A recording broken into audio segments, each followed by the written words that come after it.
All right. Well, welcome everyone here today. I am so excited to introduce our speaker and presenter today, Fraser Green, who is known to be a chief strategist and Smartypants. And his business is Good Works, and the work he does is definitely good. Fraser is the principal at Good Works, one of Canada's leading fundraising consulting agencies. At Good Works, Fraser's focus is on legacy gift marketing strategy, donor research, and, well, what we're going to talk about today, storytelling. Fraser is the co-author of Iceberg Philanthropy and You Can't Take It With You, The Art and Science of Legacy Fundraising, and the author of 3D Philanthropy. So, Fraser, I would love to talk about you more, but I know you have so many important things to say that I should probably let you do it. So, Fraser, over to you. Thank you, Heather, and hi to everybody. I can't see you all. I can only see Heather's face right now because I'm looking at my screen.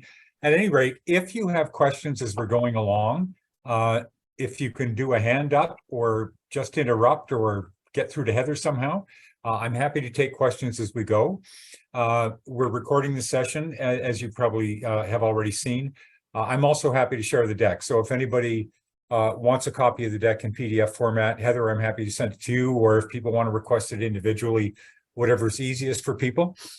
And without further ado, I'd like to just roll right into it because we've got quite a bit of stuff to cover. Is that okay with everybody? Yes? One head's nodding, so I'm going to assume that speaks for the group. Let's go. So I'm going to present this session in 3 sections. There are 3 chapters, if you like, given that we're talking about stories. The first chapter is the middle of the bullseye. It's why. I want to talk first of all about why storytelling is so important to fundraisers, why storytelling is so effective and so persuasive with people's brains, and why we should all be better storytellers than we are right now, including me. Then for the second little segment, I want to talk about the what. And the what really is how you define success as a storyteller. I want to give you a very clear sense of what happens when you tell an effective, persuasive story, as opposed to when you just tell a story that doesn't really generate a whole lot of interest.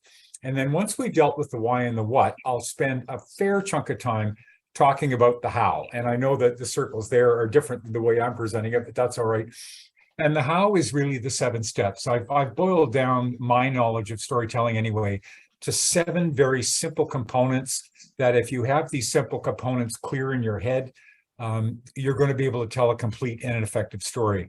My hope with this is that you'll be able to, either as we go in this session or later on, that you can create your own story outline. It could be a story of someone who's received your program or service. It could be a story of a donor who's made a bequest. It could be any kind of story. And if you have a story in mind, you can actually play along as we go and start filling in the 7 steps yourself. So let's start with why. So the question is, why should you care? It's very nice of you all to show up, but why should you really pay attention for this hour? And why should you keep this in your head once we're done? Let's talk about that first. And I'll start, just to get your brains going, by asking you what this jar of mayonnaise is with. Now, this is one of those little mini jars of mayonnaise you get. When I go to the AFP National Conference in Toronto every year, it's at quite a nice hotel called the Intercontinental. And a couple of times in 25 years, I ventured into the expensive restaurant there. And they've got little mayonnaise jars, little mustard jars, little ketchup jars. And when you want to put ketchup on your chips, you have your own individual bottle.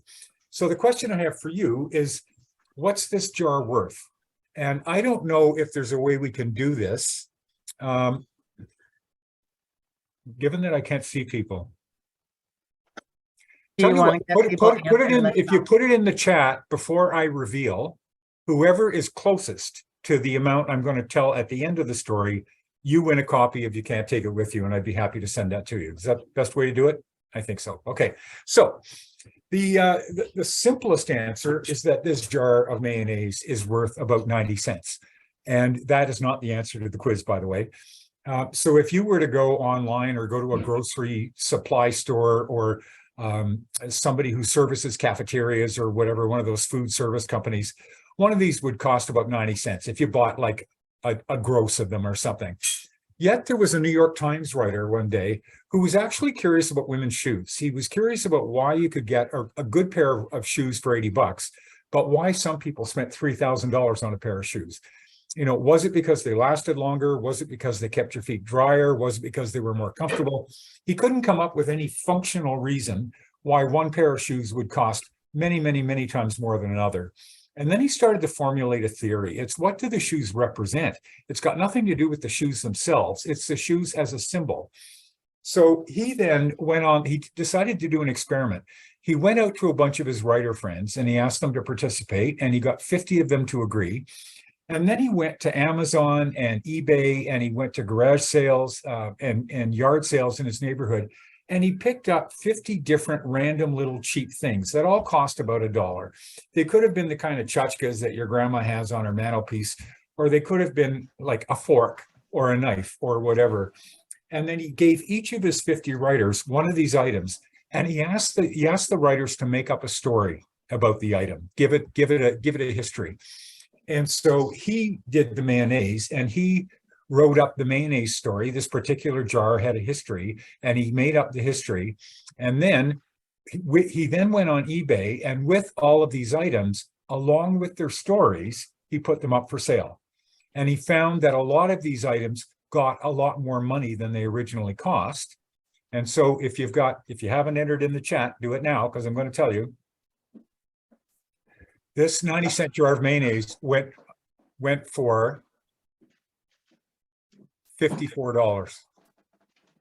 Why? Because he attached a story to it. So just to make it up, if I were to attach a story to this off the top of my head, in 1962, there were two young guys sitting in a restaurant in London, England, and they were having lunch, and they were in a really jovial, celebratory mood, because that morning, about an hour and a half earlier, they had signed their first recording contract. And as they were having their sandwiches, one of them put some of this mayonnaise on his chicken salad sandwich. His name was Paul McCartney, and his friend's name was John Lennon. And this was the day that they got their first recording contract. And I'm offering you the jar of mayonnaise that Paul McCartney put on his sandwich. You get where I'm going with this. It's the story that has the value, not the mayonnaise itself. So that was just something to get your little brains going. And whoever, let's just check the chat. 25. $25 is our winner. So Christy, if you want to reach out to me with an email, I'd be happy to send you a copy of You Can't Take It With You. Congratulations. Okay, now. So now I want to take you to the year 1990 and take you back to a time when we had a new invention that was created for medicine, a diagnostic machine, quite a big one, as you can see, called the MRI machine, magnetic resonance imaging. And MRI machines are much more powerful than X-rays in that they can determine things in your body that aren't bone, in other words. Like you can use an X-ray to figure out if your bone is broken, but you can't use an X-ray to tell if you've got cartilage damage, let's say, because cartilage is more of a soft tissue. So when they invented the MRI machine, they were looking for cancer, they were looking for soft tissue injuries and so on and so forth. But then some people in the world of psychology started thinking, well, why can't we do MRIs on the brain? And they did. And they started, and you've seen these images of, you know, a symbol of a brain with different parts of it kind of turned bright green or bright red or what have you, which indicate which parts of the brain are working or firing at any given moment in time. And so psychologists started to do tests on the human brain as different things were happening. If the person who was being tested was thinking about something or doing something or looking at something. For example, I'll give you a really good example. I'm a recovered alcoholic, and I count my sobriety in years rather than days or weeks. And yet, after all my years of sobriety, if I were to watch a PowerPoint presentation like this one with just images flashing up every 3 seconds, like that, if an image of a cold glass of beer came up on the screen, I wouldn't react to it myself. I wouldn't feel any reaction. And yet there were parts of my brain that would just go like bang, bang, bang, bang, because they get stimulated. That addiction still lives in my brain somewhere. And so there are a lot of things that go on inside the head that we're not aware of. And that's what starts to uncover so many things about human behavior that we didn't know prior to 1990. And in fact, our knowledge of how the brain really works has doubled every decade since 1990, so that by 2030, we're going to know 8 times more about how people really think and behave than we did back just, 32 years ago.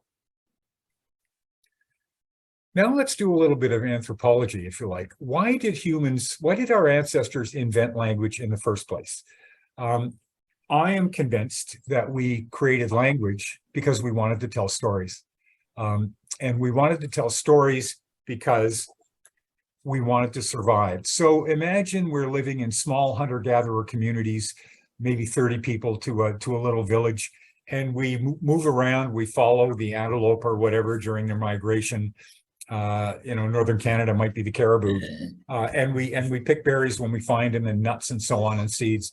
And I may have a story to tell because I came up with a new way to track antelope that allowed me to get closer to them. Let's say I was the first one to discover that if you come at a prey from downwind rather than upwind, they don't smell you, and that means you can get closer before you take your shot or whatever it might be. I want to share that with everybody. So in order to share that, I want to tell the story of what I did and how it turned out. And yet I can't tell a story if I don't have language. I wanted to tell the story about the antelope because I wanted to help my community survive. At our very basic level, human beings are driven by 2 functional needs. One is the need to survive. That's me living as long as I can. And 2 is the need for the species to survive, which is procreation, which is why so many people do so many things, stupid things when it comes to sex. It's because it's this basic drive that our brain doesn't have a lot of control over. So we as a human species have literally become human with storytelling as part of our development. It goes back that far. Roger Schenck, who some of you may have heard of, is widely considered to be the father of artificial intelligence. I mean, this guy is a brain geek. He's a knowledge and behavior geek, and he says that we as humans are not set up to understand logic, but we're perfectly set up to understand stories. And then Ursula Le Guin says that there have been great societies that did not use the wheel, but there have never been great societies that did not tell stories. Just think about myth, think about religion. Where would Christianity is probably the religion most of us are most familiar with. Where would we be without the story of Jesus? And how would we understand Christianity without all of the stories in both testaments? They are both storybooks. Both of those books tell stories, and yet the Bible is the most widely published book in the world. We use stories for just about everything. Here are a couple of images. The image on the left represents if I were doing this presentation and all I was doing was showing you charts and graphs, I would fire up 2 parts of your brain. Yet, if I told you stories, you would see that a whole bunch of parts of your brain would light up, and you're just a lot more engaged. You're a lot more involved. And there's a book I'm going to show you later called Made to Stick by Chip Heath and Dan Heath. They're a pair of brothers. And they talk about an experiment that a professor at a university did one day. And he got his audience, his class. He said, for the last 20 minutes of class, I want to do an experiment with you. Don't worry, you won't be tested on it, but I would like you to participate. And he proceeded to give them a 10-minute lecture. I'm going to use one I'm familiar with on learning disabilities. And he talked about the facts of learning disabilities, that it affects these parts of the brain, and that it affects this percentage of the population, and this percentage of the population doesn't graduate from high school compared to that percentage that doesn't have a learning disability, and so on and so forth. And he gave all of the facts and figures. And then for the second 10 minutes, he told the story of a little girl who grew up with learning disability, and how she struggled, and how she cried at the dining room table saying to her mom, I'm stupid, I'm stupid, I'm stupid, until they got her assessed and diagnosed and could figure out a learning style that was appropriate for her. And once her teacher understood how to teach her and how this girl learned, she became a great student, and she wasn't stupid anymore in her own mind. And she grew to be a confident, capable young woman and contributed to society. And so 6 months later, at the end of the term or at the end of the year, academic year, the professor went back to the students and he said, you remember back in September, I did that little thing on learning disabilities and I gave you 10 minutes of facts and figures. and 10 minutes of a story, I'd like to test your retention. And he gave them all a little test, and they handed the test in. The students retained 5% of the facts and figures, yet they retained 2/3 of the story. That is huge. So if you want people to learn something, or to have, if you want your message to stick, which is what Made to Stick, the book I'm talking about, is all about, a story is way more effective than showing a graph or a chart or numbers on a table or whatever it might be. So I just want you to chew on that for a second. And then, just to help you think about all this stuff in a different way, my office, I joke that I'm the world's oldest millennial. I was born in the middle of the baby boom, but my lifestyle tends to be a lot more millennial than boomer, I think. And my office for the last 20 years, I'm going to say, has consisted simply of the Dell laptop I've got in front of me right now that I'm talking to reach all of you, and my iPhone. That's all it is. So in my professional life, I rely on the Windows operating system for my computer and the iOS system for my iPhone. And those are the systems that actually run my equipment and allow them to be functional. I would make the case that storytelling, when it comes to communication, storytelling is our brain's operating system. So think of it in terms of being Windows or being iOS. It's that fundamental programming that your brain came with, that's already there and ready to go to allow you to do a whole bunch of other things. I hope this is making sense. And to get you to think about it yet another way, if I were to ask you, what's your first language, given that we're in Nova Scotia today, most of you, I assume, would say English. A few of you might say French, and one or two of you may have something else. And yet I would say, from the way I come at things, your first language is actually storytelling. And English or French or Spanish or Arabic is simply the way that you tell the story. But your first language, the language that you were born with, you weren't born speaking English or French, but you were born with a need and a desire to tell stories and hear stories. So the point I'm trying to make here is that it's wired right into us. When we come out of the oven, we're baked and we've got it in us already. This isn't something that we learn or we develop. We've got a desire for this and a capacity for this and a natural instinct for this. That's part of our psychological makeup. So I hope I've moved you quite a bit along the path of going from, yeah, stories are nice, but so what, to understanding that stories can be really powerful and that they're a part of the human experience and they're a big part of our psyche. Before I go on to the what, I just want to share one little thing. If you're a grade 3 child, your daughter comes home from school at the end of the day and you say, "Hi, honey, how was your day?" You're not inviting your daughter to give you a monosyllabic grunt. Good. Okay. Fine. That's not what you're asking. You're asking for a story. Or when your spouse comes home, "How was your day?" What you're asking for is a story, because if I'm your spouse and I come home and you ask me how my day was, and I tell you about something that happened to me today, you become part of my story. You were part of my day. You shared my experience, and that makes you closer to me. So after a long day of us being separated physically, we come back together, and by my sharing a story with you, I'm creating a reality where you've actually been with me for part of that day, if that's not too abstract. But it's absolutely true. So let's talk about the what. What happens to your donor or your prospect? Let's stay focused there, because that's the work that we do. What happens to your donor or prospect once you've told them a great story? And that story could be a video on your website. It could be a direct mail letter. It could be an email. It could be something you tell them over breakfast. It could be a speech that your executive director makes at an annual meeting. Whatever the channel, it doesn't matter. What happens to your audience, to your donors and prospects, once you've told them a really good story? I'm going to, before giving you the answer, I'm going to share a little personal anecdote. I grew up in a town about the size of Truro, I would say, or Amherst, called Renfrew, Ontario. It's in the Ottawa Valley, about an hour west of Ottawa, close to the Ottawa River. And when I was a kid, one of the things I remember so well, when I was about 8, I would say, my mom took me to the Renfrew Public Library, and I got my own library card.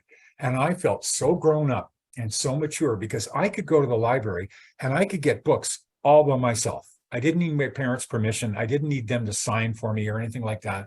I could do it by myself. And I quickly developed a love of reading. And so what I used to do was on Saturday afternoons, more often than not, I would walk, and this was another big thing at 8 years old, I could walk about 20 blocks to my library, go in, spend some time looking through books, and then pick a couple. The limit was 2. And I could bring two books home for a 2-week period. And the books I loved to bring home between about the ages of 8 and 11 were books about this make-believe guy called Bronk Burnett.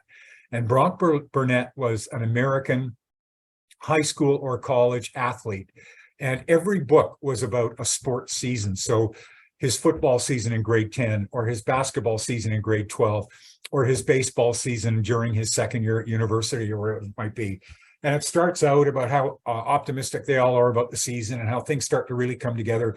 And then a couple of really awful things happen, like their best player breaks his leg and now the team's screwed, or whatever it might be. And then they somehow readjust and they come back with even more grit, and they manage to go to the state final. And then in a very dramatic game, they win the state final, and Brock Burnett once again is a champion. I saw Brock Burnett in my books win about 30 championships in my childhood, and I grew up wanting to be Brock Burnett. So having said all of that, let's now go to the movie theater. And I want you to imagine that you and your spouse or your best friend have decided to go to a movie together. You're sitting there in the theater, it's dark, the movie's playing, it's been on for about an hour. And at some point about halfway through the movie, you glance at your watch or your phone. How many of us have ever done that? What time is it? How long has this movie been playing for? Okay, it's got about 40 minutes left. And then you start thinking, okay, I wonder if the dogs are okay at home. I wonder if we're going to go eat afterwards. I feel like sushi. Your brain's going different places and you're thinking about different things, as we all tend to during our lives. Yet, let's go to another movie a month later, and you're there with your same friend or your spouse, and you're watching a different movie, and the movie's about an hour in, and you're sitting watching this movie, and there are tears coming down your cheeks. You're having a completely different experience. Your entire head is in that story that you're watching. You're not looking at your watch. You're not checking your text messages on your phone. You're not wondering where you're going to go for dinner after the movie. You're not wondering about the dogs in the house. You're completely engrossed in the movie. And the reason that you're crying is because something sad is happening to the central character in the story that you're identifying with. I'm sure we've all had this experience. We may not all actually cry at movies. I can cry at a good commercial, but that's another story. But you know what I mean? There are times when you're so engrossed in a story, a book or a movie or a TV show, or a story that someone tells you, that you get so emotionally involved that you feel really scared, or you feel really sad, or you feel really joyful. That's when you're really engaged with the story. Oops. And so what that happens is that the person who told that second story, who wrote the movie that got you to cry and not look at your phone, that writer has created a bridge that goes from your seat in the movie theater inside the movie screen and taken you right into the story. And you now are that central character. You have become that central character. You completely identify with them. You have immersed yourself in the story as if you had jumped into the deep end of a swimming pool and you were completely underwater. You're surrounded by story the way you would be surrounded by water. Whereas on the left side, when you're looking at your watch, you're obviously not. Yeah, the story's going on. Yeah, I can follow the plot, but I'm not emotionally involved. I don't really care. I'm thinking about a bunch of other things. I hope you get the difference. So your goal when you tell a story to a prospect or a donor, it could be the story of an abandoned puppy. Heather, for you, it might be an international student who got a bursary or an award that allowed them to come from a country in the global south to get a really great education here in Nova Scotia, or what have you. You want your donors at the end of your story to identify with that student, to imagine very clearly what it would be like to come from Botswana to Kings County or Windsor County, whichever county you're in, Heather, Hants County, to participate in the school and have a completely different life and have your life experience transformed in a lot of ways and have your future transformed in such a dramatic way. So what you want to do when you're telling a story, the purpose of telling a story is to build a bridge out to that donor that allows your donor to come back on that bridge right inside your story and to become the main character in the story. And when you tell your story well, that is what happens. You okay on that so far? Okay. Now, let's get into the how do you do it. So the why of storytelling is because they work, because storytelling is the most powerful way human beings communicate with each other, no matter when in history it's been, and no matter what channel it is in today's multi-channel world, doesn't matter. Storytelling is the most natural and powerful way that we have to connect with each other. It's how we entertain it's how we entertain people. It's how we inform people, tell them the news. The news, there you go, your nightly newscast on ATV. What is it? A whole bunch of stories. It's a story about the storm that hit PEI yesterday. It's a story about what happened in the Nova Scotia legislature last night. It's stories. Everybody does it everywhere. And so stories are the most powerful way to communicate. And then the goal of your stories is to bring your donors or your prospects or your audience across the bridge you've built inside your story so that they're feeling everything very deeply that your central character is feeling. How do you do that? How do you accomplish that? That's what I want to take the second half of this session and talk about. Does anybody have a question at this point? I'm not really watching the chat, so if anybody does. I'm not seeing any questions Okay. in the chat. Got and it. I'm in All right. Hants County. Hants County. Okay, thank you. I knew that a while back. I'm just getting old and forgetful. So and Dana, thanks for your information. I'll send you the book. And now let's get into the how. Whoops. How do you actually map out your perfect story and figure out what it's going to look like before you even tell it or before you even write it? And this is a step I'm trying to encourage you to do, is that if you're assigned to write a story for your donor newsletter, let's say, before you actually write the story, take out a blank sheet of paper or do it on a Word document or an Excel spreadsheet or whatever format you're most comfortable, and just write down the numbers 1 to 7 and then fill in. It's like filling in the blanks, fill in the key information. It only needs to be a line or two for each one. And once you've completed the 7 pieces, now you have, it's the skeleton. It's the skeleton of the story upon which you can put the muscle and the fat and the organs and the skin and everything else that holds it up and makes it human.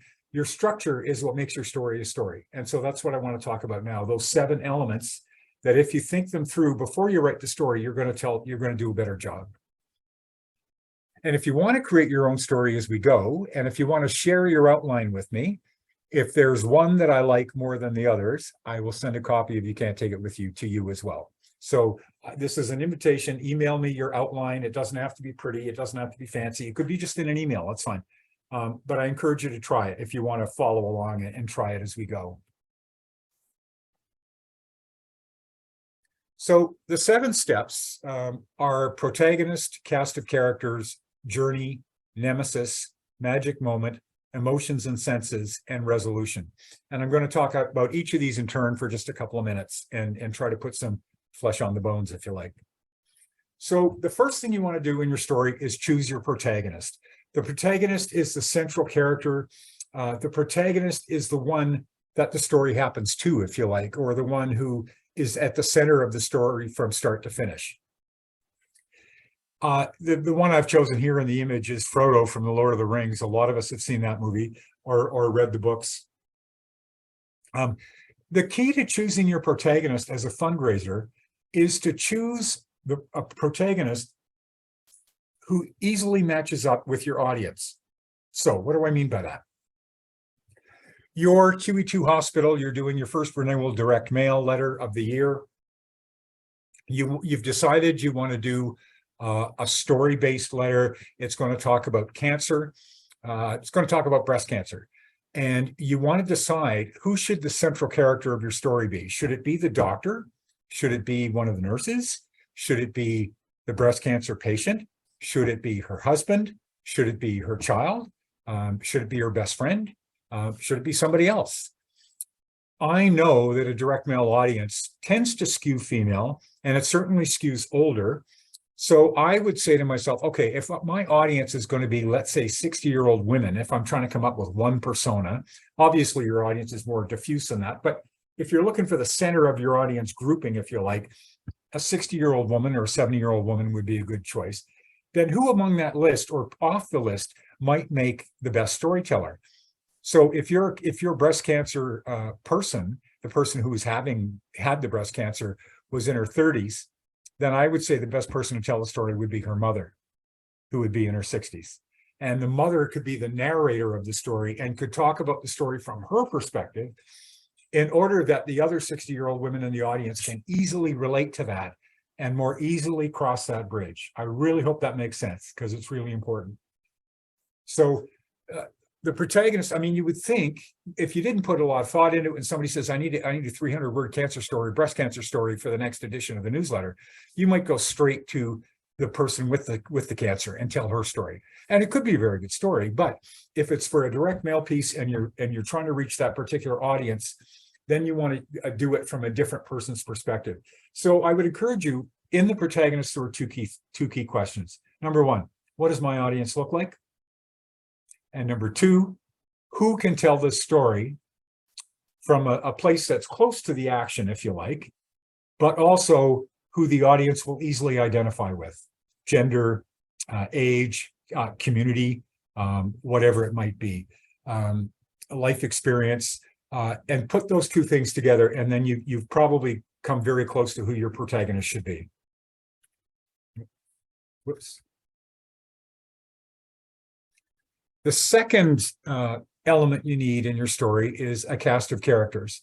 Now, in the case of The Old Man and the Sea, unless you count the whale, there was no cast of characters. It was just the old man in his little boat. Maybe you'd count the whale as the cast of characters, but just about any story that you come across involves people other than the protagonist. Why are they in the story and what role do they perform? I want you to imagine this picture. Here we've got a picture of Ebenezer Scrooge, and I would think that most of you would be familiar with the story A Christmas Carol by Charles Dickens. It's been done many times in different movies. It's obviously a book. It's been told in cartoons and so on and so forth. And the central character, the protagonist, is Ebenezer Scrooge. Now, there are lots of other people in that story. There's Jacob Marley, the spirit of his former partner. There are the three ghosts: Christmas past, Christmas present, Christmas yet to come. There's Dick Cratchit, his nephew, Dick Cratchit's family, which includes Dick's son, Tiny Tim. And there are a whole bunch of characters in this story. And what is the purpose of all of those characters? I want you to visualize something with me. Let's take an empty room and let's put Ebenezer Scrooge right in the middle of that room. Just stand him up in the middle of the room. And then let's take some 6-foot-high, not too wide mirrors, and let's place them at different spots around the room, but all of the mirrors are facing Ebenezer Scrooge.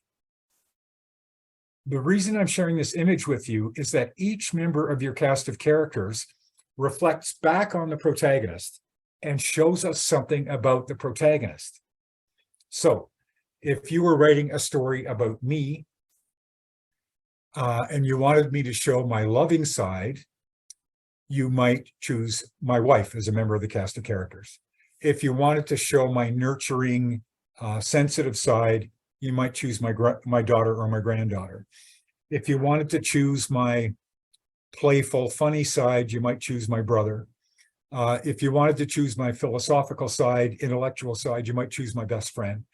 There are a whole bunch of different people who, if they're incorporated well, if they're woven into the story, are going to give you a much fuller picture of that protagonist. And keep in mind that ultimately you want your audience to become that protagonist. So the better they can picture that character, that personality, the more easy it's going to be for them to fully identify. So choose your cast of characters very deliberately, and then ask yourself for each one, what can this cast member tell my audience about the protagonist? And I know that's a bit of a detailed kind of exercise, but I really think it's worth doing. Or to put it another way, if you want to do a shortcut, go ahead and write your story and then read it through. And every member of this, every person who appears in the story who's not your protagonist, ask yourself, does this person contribute to my understanding of the protagonist? And maybe you edit them out if they don't serve a function relative to the story. Anyone who studied writing has learned less is more. You don't want to add weight that you don't have to. You don't want to add words that you don't have to, and you don't want to add elements to a story that you don't have to. You want to offer enough elements to really bring the story to life. Don't get me wrong. I'm not a minimalist here, but don't just go on ad nauseum with a bunch of detail and adding a bunch of people and using a bunch of words that you don't have to. And if you can choose your protagonist and your cast of characters well, your audience has a very good chance of crossing that bridge and really identifying with the protagonist's experience. Now, if you just put that Ebenezer Scrooge in the middle of a room and surrounded him by mirrors, you still don't have much of a story. So Scrooge has to go on a journey. Dorothy and the Wizard of Oz had to go on a journey. Frodo had to go on a journey. Every Bronk Burnett book I read at the Renfrew Public Library, Bronk was on a journey, searching for a state championship in baseball or whatever it might be. So you've got to explain a journey. You've got to include a journey in your story that's very easy for the audience to understand. Now, this journey can be literal. It could be a journey through pregnancy, and that resolves itself with the birth of a child. So it could be the story of a pregnancy, something very literal. It could be a cancer journey from that moment of diagnosis until that time when you sit in the doctor's office and he said, it's all clear, you should be good. I want to see you once a year just to make sure everything's okay. It could be an abandoned puppy's journey from being found in a dumpster, cold and wet and terrified, to wagging his tail and licking a child's face in his new forever home on Christmas morning. You get the idea.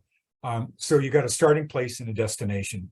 And it's really important to be very deliberate and clear about the journey that your protagonist is on. Why? Because once you've created the protagonist and once you've created the journey and been clear about the destination, a question arises in the audience's mind.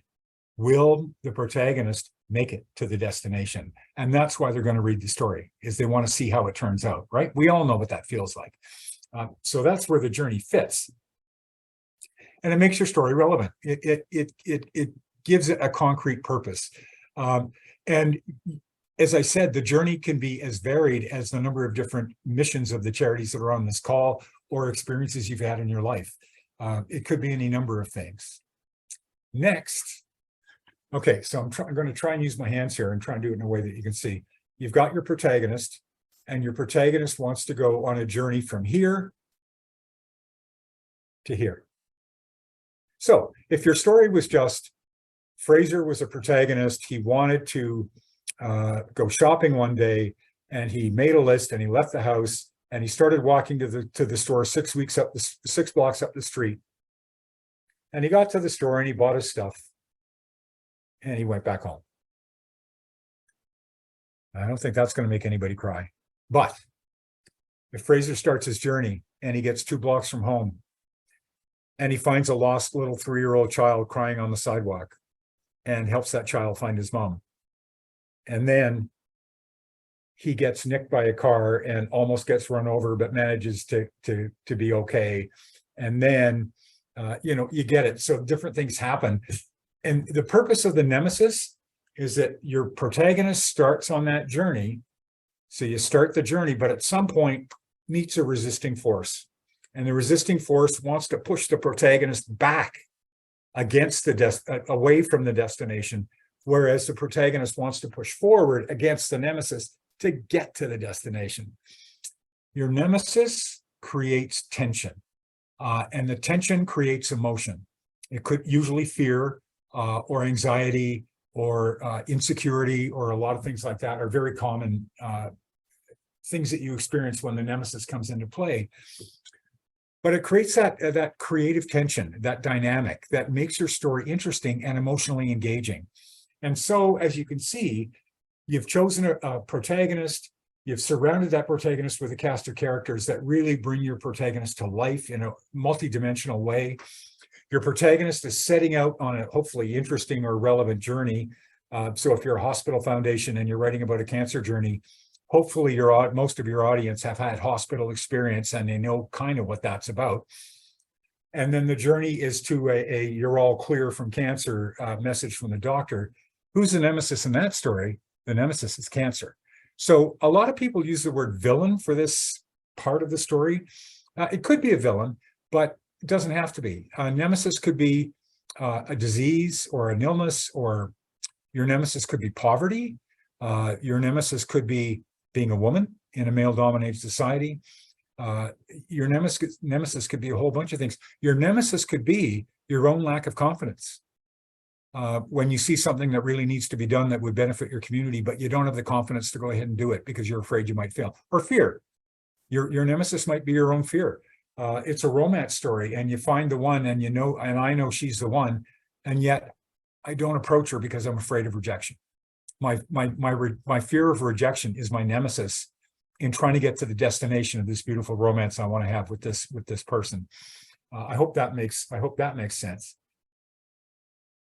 And as I said before, the nemesis, you use your nemesis to create the tension. So when you're doing your story outline, just name your nemesis. That's all you need. It could be the bank robber. It could be the guy who abused the puppy. It could be cancer. It could be lack of confidence. It could be not being educated enough and needing more education in order to take the journey, and so on and so forth. But be very deliberate about who or what your nemesis is and what that tension is that you want to create as your protagonist tries to get to the destination and your nemesis pushes back. Just get a sense of what that is and see if you can't write that in a sentence or just a few words. Of course, where would Batman be without the Riddler and the Joker and some of the other bad guys? The bad guy or the nemesis is such a common feature of storytelling. Going back to, and this storytelling structure, by the way, this is nothing new. And I didn't invent this structure, and nobody invented it since the MRI machine. Homer used these elements in ancient Greece when he was writing the Iliad and the Odyssey. This storytelling has been with us for as long as we've had civilization. We've told stories according to this structure. The fifth step, and probably this is the one where the fireworks happen. This is the one where the excitement has reached its peak, where this is the element where your audience hopefully is right up on the edge of their seat and they're totally engrossed and they just can't wait to see what happens next. You've totally got them. You've totally got them. I call it the magic moment. A lot of English teachers would refer to a climax of a story, and it's pretty similar, but to me, they're somewhat different. And I'll describe magic moment to you now. There are two elements to creating your magic, or sorry, the key idea here is that this is the moment when your audience becomes fully engaged, and this is when you win them over. If you're successful at creating the right magic moment, you've got your audience, and your audience is ready to be stimulated, invited, persuaded, whatever, solicited, whatever it might be. You want them to do a friend-to-friend campaign to find new donors for your cause. You want them to send a check in the mail. You want them to become a monthly donor, whatever it might be. If you tell a story and create a really great magic moment, you're just about there. The magic moment gives you an advantage that you can't have otherwise using any other tool that I know of. Now, this is really, I call it number 6, but it's really 5A. How do you create the magic moment? What are the elements that go into making that magic? And the answer is twofold. One, if you want to create that magic moment in your story, identify the primary emotion that you want your audience to feel. And secondly, choose one or maybe two of the 5 senses that you want your audience members to activate, even in a simulated kind of way. So,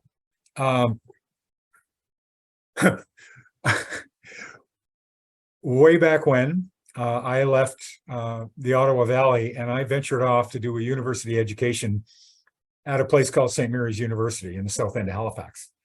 And my first year at school, and I'm the oldest of 4, so I was the first one to fly the nest, and it was a big moment for my parents. And like all the parents in my cohort, getting your kids to university was the big goal, because my parents didn't finish high school, as did a lot of parents of my generation, our parents.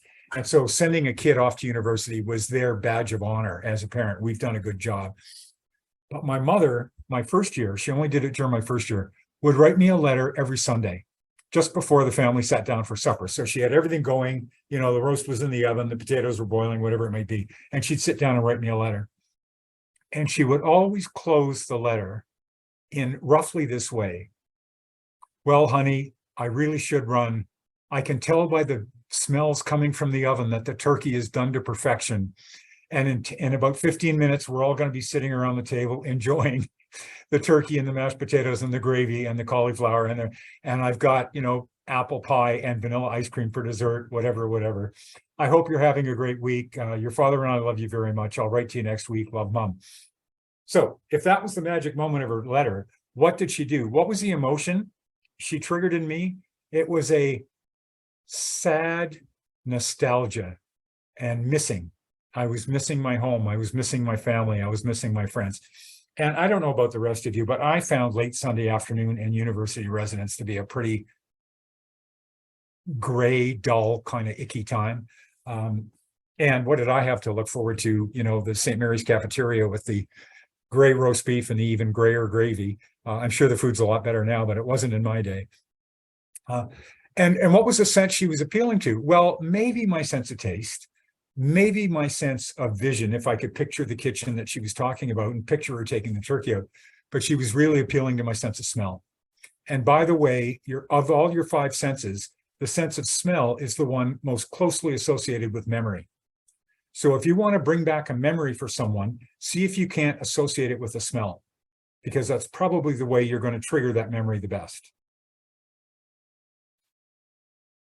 So we are all emotional animals. I have a whole other presentation kind of similar to this, but it's all about the donor's brain, particularly the legacy giving brain.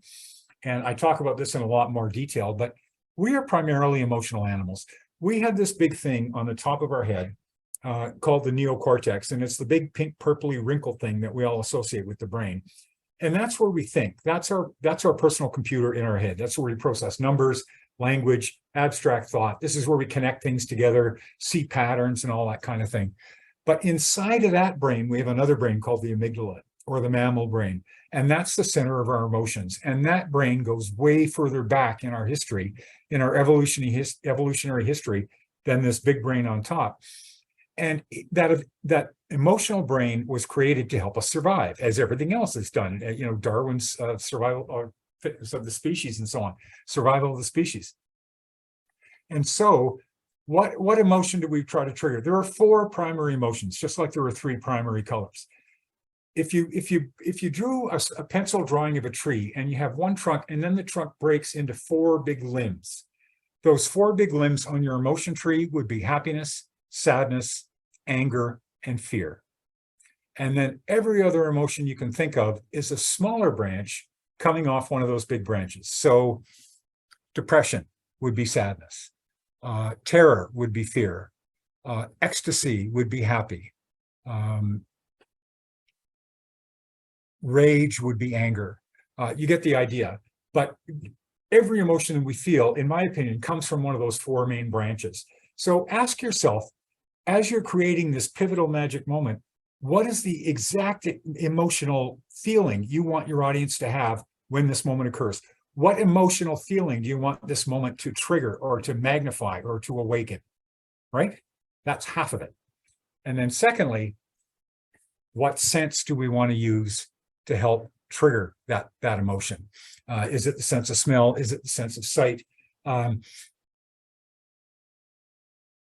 Our new puppy, our abandoned puppy who's just new in his forever home, and he's licking the little boy's face.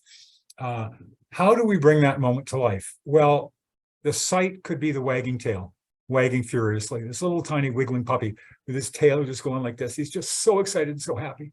Or it could be the smell of a puppy after he's had his first bath.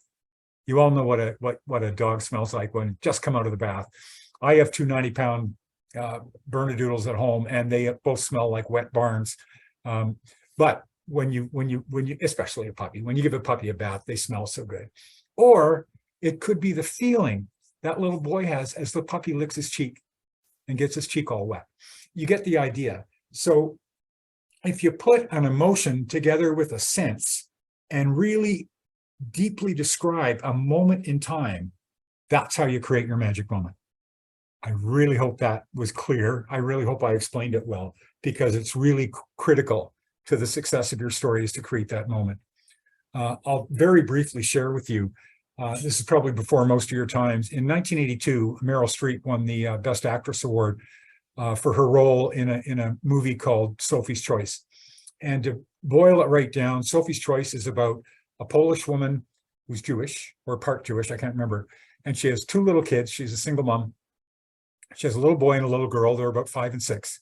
And she's trying to make it through life in Warsaw without being identified as a Jew, because the Nazis occupied Poland and all the Jews were being sent off to concentration camps. And we all know what happens then. So one day she's on a railway platform at the station. She's about to take her kids on a trip, I think to visit their grandparents. I don't remember exactly. And she gets approached by an SS officer, this mean-faced, harsh-voiced Nazi officer. And he starts, I want to see your papers. He looks at her papers. He asks her some questions. He doesn't believe her. He's getting very suspicious. And then he says, I think you're Jewish. I just think you're Jewish. I can tell these things. I know a Jew when I see one. No, I'm not. No, I'm not. No, I'm not. And then finally he says, yes, you are. And you know what? I'm in a good mood today. I'm going to give you a choice. You give me one of those two children, and I'm going to put them on that train over there. The train on the next platform is loading Jews in cattle cars to go to concentration camps and their death. The Nazi says, give me one of your children. You tell me which one to take, and I'll put that one on that train over there, and I'll let the other two of you go. I can't do that. I can't do that, as any one of us would. And then after about 3 exchanges back and forth, he says, you either give me a child or I'm sending all 3 of you. And finally he says, last time I'm saying it. Are you going to send one, or do all 3 of you go? And she holds out her daughter's hand and says, take her. And the Nazi takes the girl away. And Sophie is left with her little boy. That was her choice. That entire scene takes 92 seconds. I actually timed it. I went back and found it on YouTube and I timed it with my phone. It's a 92-second scene, but it's the scene that makes the movie. If the movie did not have that scene, there'd be no point in telling the story. There'd be no point in watching the movie, because it's the moment with the most drama where everything comes to a head and where a lot of things come together. And so the writer and the producers of the movie and the director put this whole 2-hour thing around a 92-second scene so that this 92-second scene could happen. It's a very powerful tune and a moment and a powerful technique. And I encourage you all to spend the time you need to think very carefully about what you want your magic moment to be. And finally, we've got resolution. And the resolution, if you remember your fairy tales from childhood, Cinderella, Snow White, Little Red Riding Hood, whatever it might be, how do those books usually end? And they all lived happily ever after. When Little Red Riding Hood goes through the deep, dark forest, meets the wolf and doesn't realize he's the wolf at the time, goes on to Granny's, and the wolf has already gotten there and eaten Granny, and now he's dressed up like Granny and lying in Granny's bed. And Little Red Riding Hood has bought the picnic basket of food because Granny's sick. And she does, what big teeth you, well, what big eyes you have, what big ears you have, what big teeth you have. And he goes, oh, better to eat you with, my dear, which is the magic moment, by the way, in that story. It's when the wolf reveals himself to be a wolf who's about to eat Little Red Riding Hood. But the huntsman comes by, he kills the wolf, and depending on the version of the story, he either cuts Granny out of the stomach, or the wolf hadn't eaten Granny. She was locked up in a closet in a more child-friendly version, and he lets Granny out of the closet and she's okay. But the story concludes with Little Red Riding Hood making it back to her mother. She's back in her home, she's safe, and she's learned an important lesson, which is what the story was about. The moral of the story is don't talk to strangers, right? And a lot of children's fairy tales, if you think about them, they're teaching. They're to teach children important lessons about life. Whether we still agree with those lessons or not is a different question. And here's the key thing for fundraisers. In telling just about any kind of story, you want the circle of the story to come all the way back pretty much to where you started it. And the story is complete. The story is finished. The story is done. And it's like the feeling when I finish my mom's turkey dinner, the one time I am home and able to eat it with my family. You get to that point where you've had enough, you're satisfied, you're full, and you feel good. That's a very similar feeling to the feeling after being an audience to a really well-told story. However, if you're a fundraiser, oftentimes, especially if you're soliciting, let's put it this way, if you're stewarding, you can resolve the story. If you're soliciting, don't resolve the story. And your solicitation is the invitation to the donor to provide the resolution to the story. Patches is still at the Humane Society. It costs $18 a day to keep them alive. Sometimes we have to euthanize our animals if there isn't enough demand for them, or if we can't afford to keep all of the ones that show up right after Christmas time or whatever. Your gift of $180 will help us keep Patches alive for 10 more days so that she will have a better chance of finding that forever home that she so richly deserves. And then as I write my check for $180, I have then provided the resolution to the story.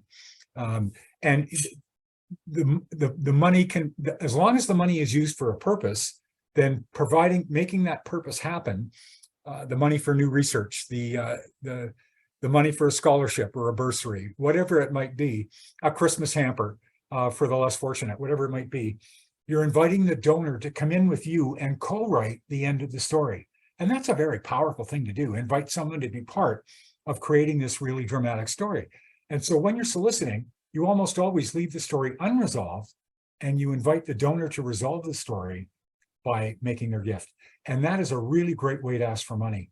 Rather than saying, hey, you know, we educate kids and we have bursaries, can you give me some money? Or you could tell the story of that kid from Botswana who came and did so well and went back and got a university degree and now is prime minister or whatever. Be aware of the resolution and be very deliberate with it. So at the end of the day, if you've created these 7 steps, if you've created these 7 steps, you've done a really good job of taking that audience member, that donor or prospect, on that journey through that set of experiences against the nemesis, supported by the cast of characters, through the magic moment, which includes an emotion and a sense, and leads to a successful resolution with or without the donor's help.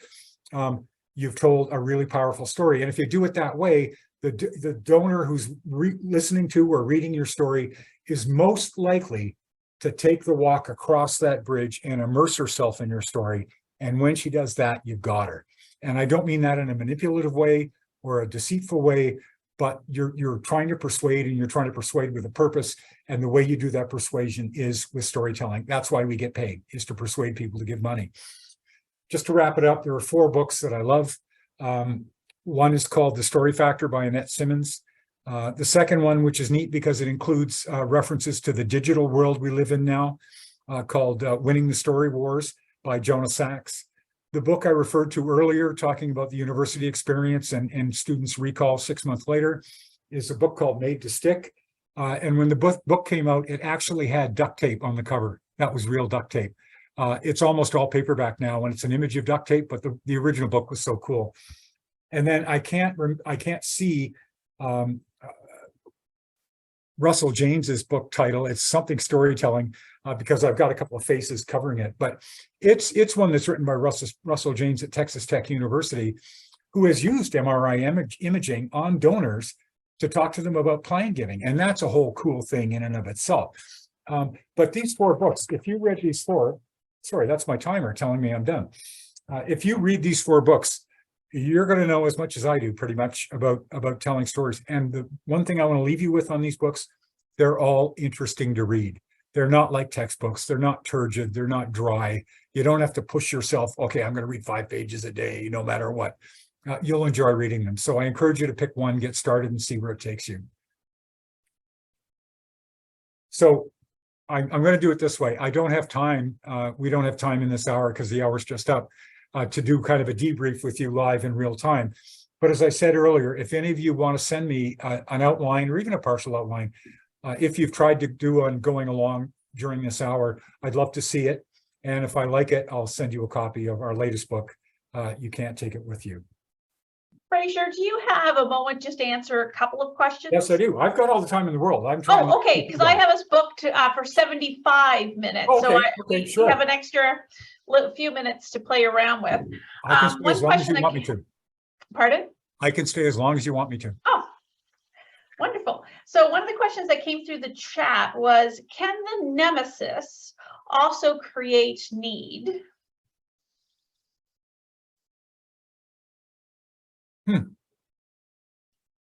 Whoever contributed that question, can you unmute and just talk to me a little bit more about that, what that question means? I think the answer is yes, but I want to be sure I understand it. Hi, Fraser, it's Allison. I really forget what stimulated the thought, but I think I was going through it and I was thinking about, you know, some of the direct mails that I've done in the nemesis.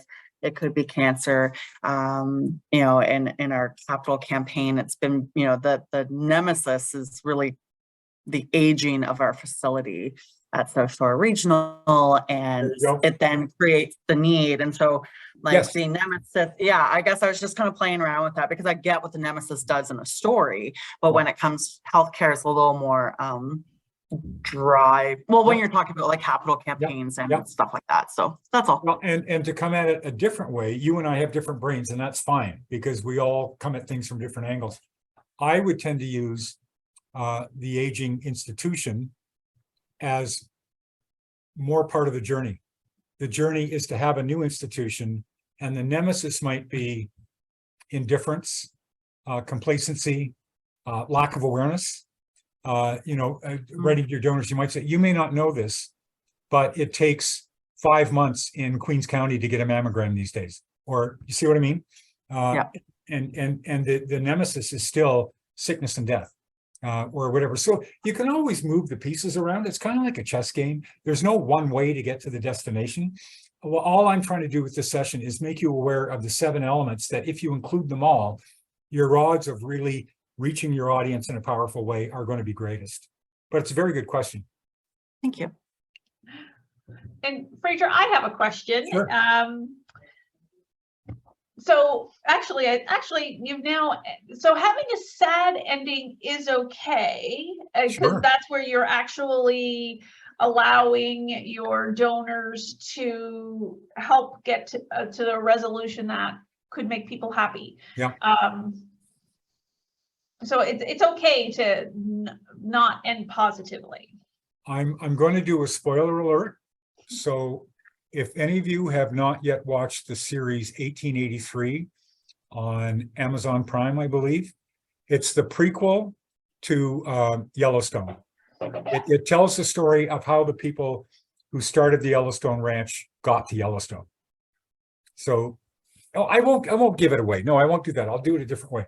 And it's a story of a journey that this family takes from somewhere in Texas to Wyoming, during a time when the West beyond the Rocky Mountains or around the Rocky Mountains was still wilderness, other than, of course, the first people that lived there. And this journey,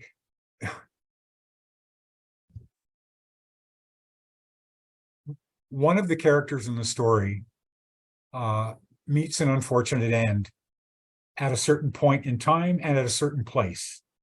And this character was pretty central to the story. And as this character passes, without knowing it, the other members of the group realize that the place that this character died is the place that they're going to just pitch their tent and set up shop and be home. And that becomes the Yellowstone Ranch that creates, what, 5 seasons so far of ongoing storytelling about the Dutton family and their struggles to keep old Montana away from developers and people who would ruin the beauty of it. I hope I didn't do too much there. By the way, 1883 is a beautiful story, especially when you get to the last 2 or 3 episodes. I encourage you to see it if you've got access to it. Thank you. I see another a question in the chat. Did you want to read it or do you want me to read it too? Go ahead. Go ahead. All right.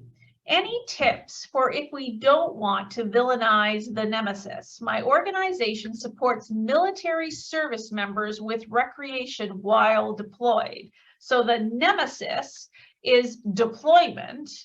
but we don't want to villainize the military, which is an institution many of our donors value.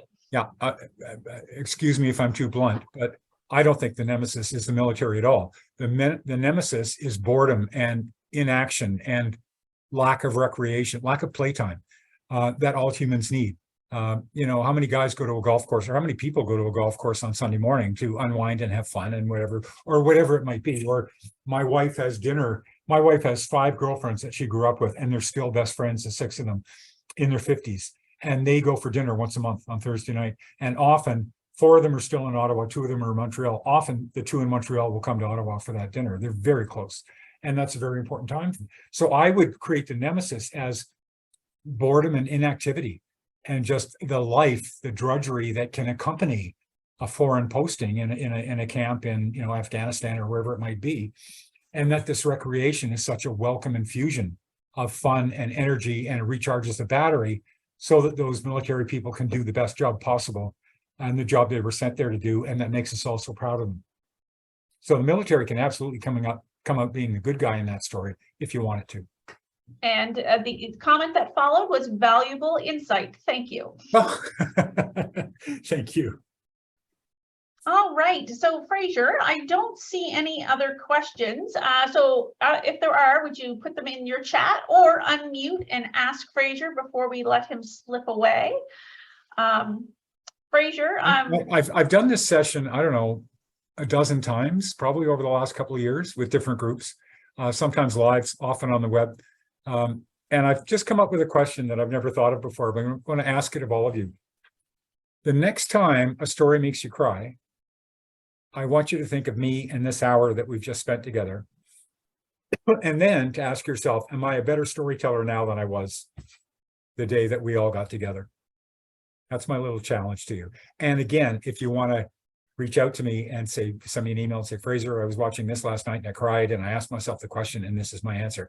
I'd love to hear that. So we can share our things that make us cry with Fraser if he wants to know. I'll tell you very briefly, when I speak at conferences, it's a bit of a joke in our house now. I come back through the door with my suitcase, and my wife and my stepdaughter will be, you know, how was the conference? Oh, it was great. You know, how was your session? Oh, it went really well. And then my stepdaughter will always say, how many of them did you make cry? And that's our barometer of success. If it's more than half of the room cries, I've done a really good job. If less than half the room cries, I could have done more to make it better. Or some of us are cried out because of COVID. And a lot of other things. I hear you. And the price of cat food. So, Fraser, I also just I love the way you interspersed a little like regional Nova Scotia things into your presentation. I hadn't realized that you'd gone to St. Mary's, so I'm still super impressed. And a few years after St. Mary's, I came back to Halifax for a couple of years to be the provincial organizer for the Nova Scotia NDP, who had a new leader named Alexa McDonough that I helped elect in Halifax, Shabukto in 1981. I was on her campaign team. Yep. And they liked me and they invited me back a few months later. So yeah, Halifax and Whitehorse are the best places I've ever lived. And I've lived in a lot of places. I love Halifax and Nova Scotia. Thank you. So Fraser, thank you for finding the time in a crazy season for all of us to meet with us. And I know this recording is going to be in high demand. So Fraser, thank you so much for being a part of our educational series. And I hope to see you on a screen or in person, maybe in the spring, if all goes well. Next time you have your conference in person, the AFP Maritime Conference or Atlantic Conference, I'm not sure which it is, please invite me to speak. I'm looking for an excuse to go. All right, I'm writing that down. Yep. I'm sorry? I said that's on record, so we're gonna do it.